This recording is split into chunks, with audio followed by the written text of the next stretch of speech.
Hello, my friends, and welcome back. Thank you for being with me again today.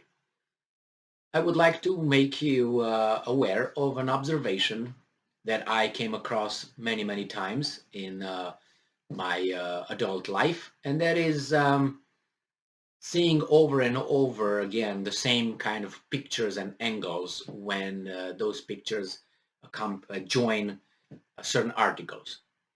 And as you know, the celebrations of the D-Day, the Allies landing in Normandy, is drawing near, and every year, every year when I open articles and I look over articles, that's and they post one or two pictures over there. In at least one of those pictures, where you have those cemeteries with white crosses, you will always find one among all those white crosses, one cross of David. So that is a Judaic symbol. That so everybody's a Christian, and then you have over there the Star of David. And this is an observation, and I was not aware of it. I was like, oh, what's going on with that, and so on.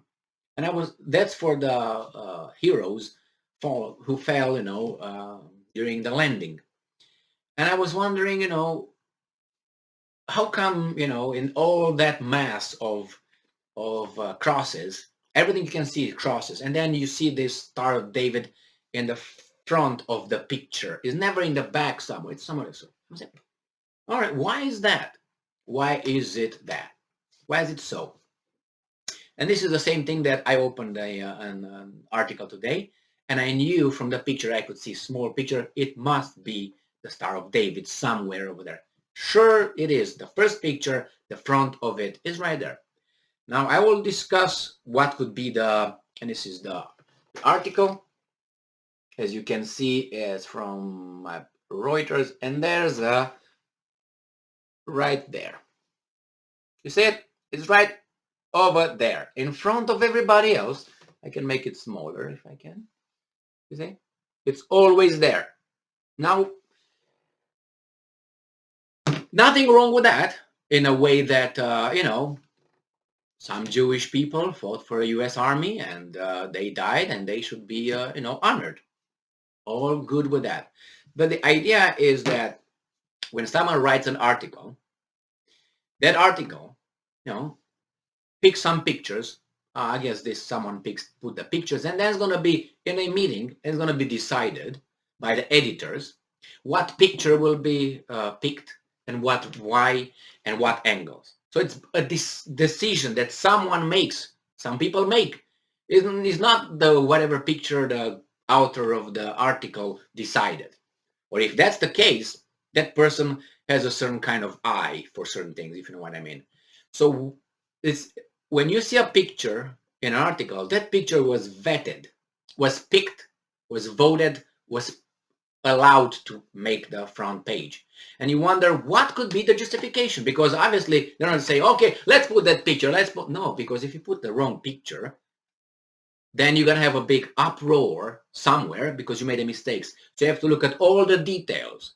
Why do we take them from this angle? Why do we put this right here? Should we eliminate that? Should we add this? Should we take that? What?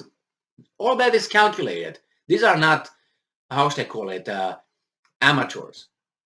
These are professionals. They've been in business for a long time. They have a lot of millions at stake and a lot of properties, and they can't up. You know what I mean?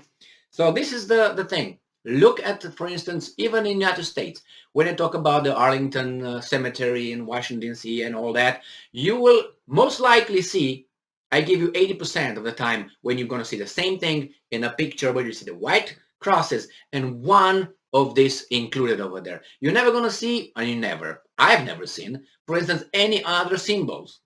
I haven't seen, for instance, I don't know, Hindu symbol, and that would be something that would be inappropriate, I guess. I don't see any Buddhist symbols or anything like. It's just like that. You, not always, as I said, most of the time. And when it's about Normandy landing, you will 99% of the time you will see pictures with this. I never failed to see every year such a picture. I don't know if they use the same pictures, but all of them, I don't know. So now let's see the implications. Some people might say, well, it is because, the Second World War was mainly about, the Jewish people who were, targeted by the Germans and so on. Well, the Second World War was not about that only. That was something over there. It was a bigger picture. People want to make from this, want to make it like this. Okay, we can make it from the Gypsies. The Gypsies were targeted in the same manner. The homosexuals were targeted in the same manner. Do you know how many Gypsies died in the Second World War? Do you know how many homosexuals died? No. I'm pretty sure you do not know. But I'm pretty sure you know how many Jews died. I'm pretty sure you know the exact number because it's an exact number. Okay, now we go further. And I'm asking the question, why don't you know how many Gypsies died? And why don't you know how many homosexuals died? Or how many political, I don't know, political opponents of that regime died? Why is that? Because we don't care? Because they don't have the same value? Or why is that? Anyway, let's move on. So it can't be because, it was about them. We have that Star of David in the forefront, right? We can't.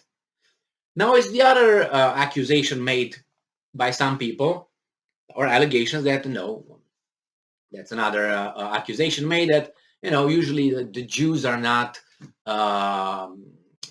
patriotic and they do not, enroll and enlist in the wars of the countries where they live and so on.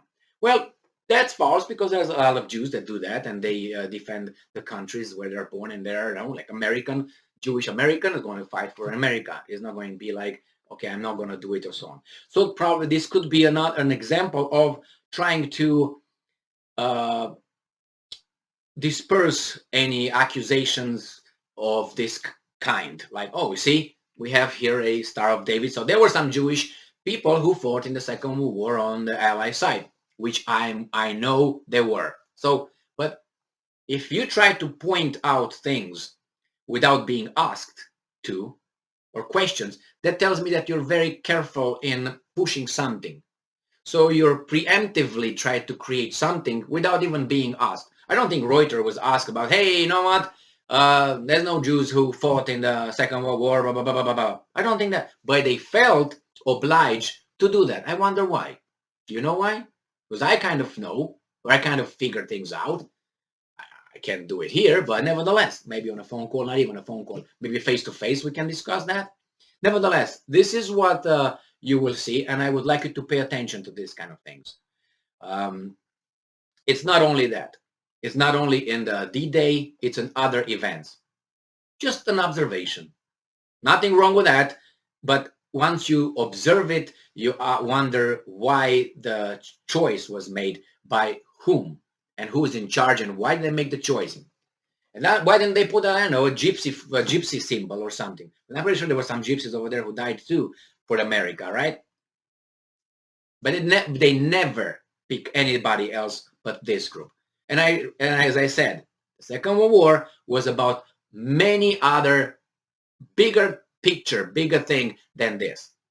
It was, the first thing was the Lebensraum, the living space Germany needed. That was the main. And the second one was the communism.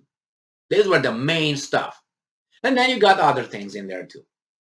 Considering the Slavs being, half human and so on. It was not only the Jews or the Gypsies, the ones that were attacked by, and targeted by that regime in 1930s and 1940s. It was the Slavs. The Slavs were considered by this guy, with the mustache, that they were, subhumans, half humans. And others. So yeah, it was a bad ideology. It was what it was, but I didn't see over there any, anything that would try to push someone else or any other group than this particular one. Thank you very much for being with me again today. Stay strong, stay smart, look for the truth, and be just.